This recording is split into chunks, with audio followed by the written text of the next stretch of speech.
पर नहीं है। 20 साल तक ही वह सुख पा सकता है, 20 साल के बाद दुख पाएगा। दुख और सुख दो शब्द हैं। दुख क्या और सुख क्या? हम किसी की गलतियों में ध्यान देंगे तो दुख आएगा, और हम किसी की अच्छाइयों में ध्यान देंगे तो सुख आएगा। जो इंसान किसी की गलतियों में ध्यान देता है तो द्वेषी हो जाता है, दुखी हो जाता है, परेशान हो जाता है। जो घर के सदस्यों में अच्छाइयाँ देखता है, अच्छाइयों को देखकर प्रसन्न रहता है। अच्छाई और बुराई से हर इंसान बना है। कोई भी इंसान संसार में जो भी जन्मा है, जो भी है, उसके अंदर में दोनों चीज़ है।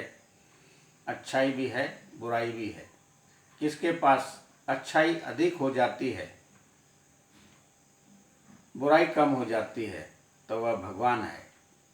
और जिसके पास में बुराई अधिक होती है, अच्छाई कम होती है, वो रावण हो जाता है।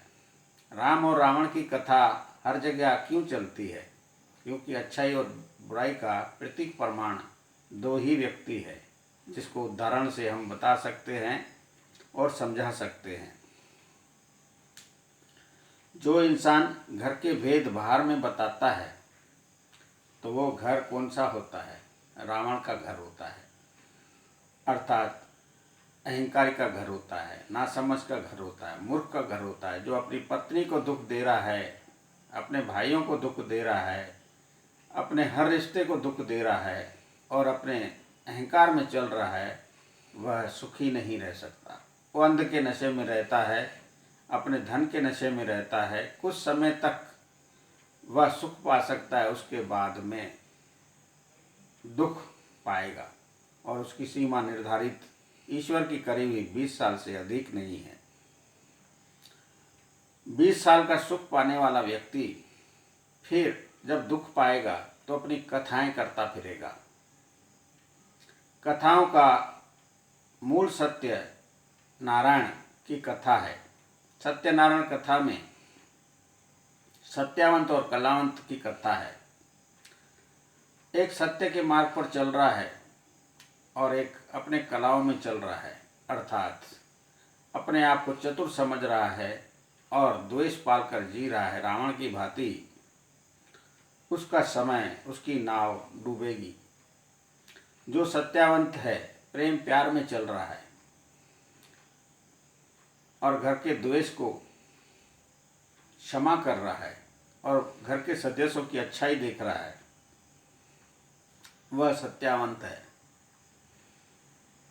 और सत्यावंत ही सभ्य बन सकता है। कलावंत जब सभ्य बनने का प्रयास करेगा तो उसको एक जन्म से दूसरे जन्म तक, तीसरे जन्म जाकर सभ्य बनेगा। और सत्यावंत जब सभ्य बनने का आरंभ करेगा, एक जनरेशन से दूसरी जनरेशन में सभ्य संतान को पाएगा। इंसान को पूर्व जन्म से आगे जाना पड़ता है। पूर्व जन्म की समझ पर ही इंसान का ज्ञान होता है। इंसान ने जो पाया है पूर्व जन्म से है। जिसने महाभारत युद्ध पाया है तो पूर्व जन्म की लगाई हुई असभ्य ज्ञान है, उस पर चलती संतान है।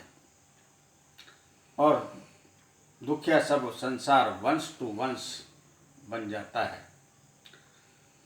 जो इंसान घर के परिवार के भाई बहन, चाचा ताऊ परिवार से मिलकर रहता है तो पूर्व शिक्षा से ही इंसान अपने बच्चों को सिखा सकता है। सीख पूर्वजों से मिलती है। कल पूर्वज थे, आज तुम पूर्वज बनोगे। कल का भूला आज वापिस आ गया तो उसे भूला नहीं कहते। जो कल असभ्य थे, असभ्य की समझ है, तो आज समझ जा। आज का दीपक जला और सभ्य की ओर निकल और सिंधु सभ्यता को अपना, तो तेरा वंश सुखिया सब संसार होगा।